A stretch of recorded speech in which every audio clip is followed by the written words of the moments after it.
दोस्तों, क्या आपने कभी सोचा है कि जब हम इंडियन ट्रेन्स को देखते हैं तो वो आज भी 1990 के बॉक्सी डब्बे जैसी क्यों लगती हैं, जबकि यूरोप या जापान की ट्रेनें एकदम स्लीक और फ्यूचरिस्टिक होती हैं। लेकिन ये तो सिर्फ डिजाइन का मसला नहीं है। ध्यान से देखने पर पता चलता है कि हमारी नई ट्रेनें, चाहे वंदे भारत ही क्यों ना हो, साइड से वेवी या डेंटेड नजर आती हैं, जैसे उन्हें किसी लोकल गैराज में ठोक पीट कर बनाया गया हो। फिनिशिंग हमेशा इंटरनेशनल स्टैंडर्ड से एक लेवल नीचे ही नजर आती है। आखिर इंडियन रेलवे में हमेशा फिनिशिंग का ये लेवल नीचे क्यों रहता है?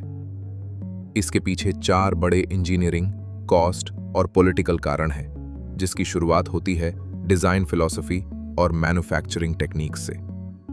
यूरोप की हाई स्पीड ट्रेनें ज्यादातर मोनोकॉक स्ट्रक्चर पर बनी होती हैं, जिसका मतलब है कि पूरा कोच एक सिंगल कंपोनेंट है और इसमें जॉइंट्स बहुत कम होते हैं। CNC प्रिसिजन का इस्तेमाल किया जाता है, लेकिन हमारी LHB या पुरानी ICF coaches body on frame construction पर आधारित होती हैं, यानी कि बोगी कोच से एक सेपरेट कंपोनेंट है और एक भारी फ्रेम चेसिस के ऊपर बॉडी का ढांचा वेल्ड किया जाता है। इस वजह से फ्रेम में ज्यादा जॉइंट्स और ज्यादा वेल्डिंग की जरूरत पड़ती है, जिससे डिस्टॉर्शन ज्यादा होता है और ट्रेनें बॉक्सी और कम स्लीक लगती हैं। दूसरा बड़ा कारण है मटेरियल सिलेक्शन। इंटरनेशनल ट्रेनों में ज्यादातर एल्यूमिनियम एक्सट्रूजन्स या कंपोजिट साइड वॉल्स का इस्तेमाल किया जाता है। यूरोप में ये साइड वॉल्स बहुत बड़े बड़े प्रेसेस के अंदर कई बार स्टैंप की जाती हैं। ये टेक्निक बिल्कुल वैसी ही होती है जैसे कार के आउटर बॉडी शेल्स बनते हैं, जिसे स्केल अप करके ट्रेन्स के लिए यूज किया जाता है। इस वजह से हर पैनल परफेक्ट और फिनिशिंग के साथ मिलता है।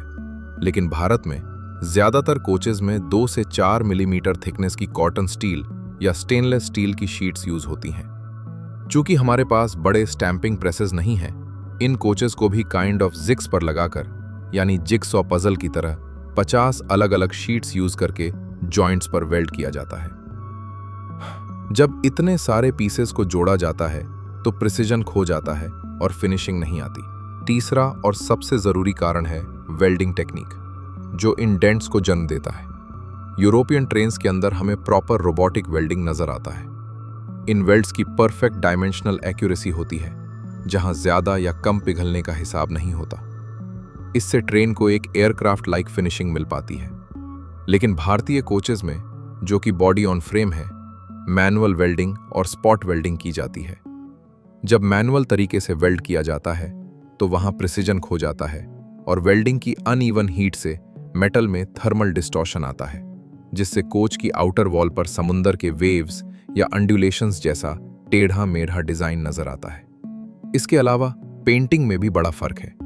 यूरोप में ट्रेन्स पर प्रिसिजन पेंट इस्तेमाल किया जाता है, जहां फिलिंग लेयर्स और क्लियर कोट्स भी होते हैं जो शाइन और प्रोटेक्शन देते हैं। जबकि भारतीय रेलवेज के अंदर जो हमारा नॉर्मल घर के गेट पर ऑयल पेंट लगता है, वही ऑयल पेंट या पॉलीथीन पेंट इस्तेमाल किया जाता है।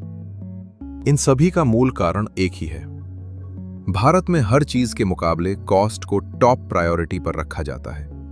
जब वंदे भारत थोड़ी सक्सेसफुल हुई तो एल्यूमिनियम वर्जन की बात की गई, लेकिन एल्यूमिनियम कोच और नॉर्मल कोच के बीच 30 से 40 करोड़ का कॉस्ट डिफरेंस आ रहा था। यह कॉस्ट ज्यादातर मैन्युफैक्चरिंग में आने वाले इन्वेस्टमेंट्स की थी, जैसे कि स्टैंपिंग मशीन्स। सुधांशु मनी जी, वंदे भारत के फाउंडर, ने भी कहा था कि ये इन्वेस्टमेंट भारतीय रेलवे को कर देनी चाहिए थी, लेकिन कॉस्ट एस्केलेट होने के डर से इसे टाल दिया गया। दूसरा बड़ा कारण है ब्यूरोक्रेसी और पॉलिटिक्स। हमारी ICF या दूसरी फैक्ट्रीज रेलवे यूनियंस द्वारा चलाई जाती हैं, जहां मॉडर्न टेक्नोलॉजी, रोबोट्स, मशीन्स के आने से एम्प्लॉयमेंट, रोजगार पर रिस्क जनरेट होता है। इसलिए ऐसे चेंजेस का इंटीग्रेशन हाईली अपोज किया जाता है और रेलवे भी इसमें ज्यादा इंटरेस्टेड नजर नहीं आती। क्या इसका मतलब है कि कभी भी हाई फिनिशिंग ट्रेन्स नहीं मिलेंगी? एकदम नियर फ्यूचर की बात करें तो जो अभी बन रहा है वो तो भंगार बनेगा, लेकिन लातुर कोच फैक्ट्री जैसी नई जगहें थोड़ी अपग्रेडेड हैं और रेलवे धीरे धीरे प्राइवेट कंपनीज की मदद ले रही है। साथ ही मेट्रो की इकोसिस्टम बहुत अच्छी है, चाहे वो टीटागर हो या ऑलस्टम, सीमेंस, ह्यूंडई। ये वर्ल्ड क्लास सप्लाई चेन थोड़ा बहुत रेलवेज के अंदर भी ट्रिकल डाउन होगा। उम्मीद है कि इंप्रूवमेंट लेवल का नजर आएगा, लेकिन जो हमारी पुरानी रेल फैक्ट्रीज हैं उनमें कोई बहुत बड़ा अपग्रेड हम उम्मीद नहीं रख सकते। उम्मीद करता हूं आपको वीडियो अच्छी लगी होगी। आपके पास कोई सवाल है तो आप कमेंट सेक्शन में मुझे जरूर बताना।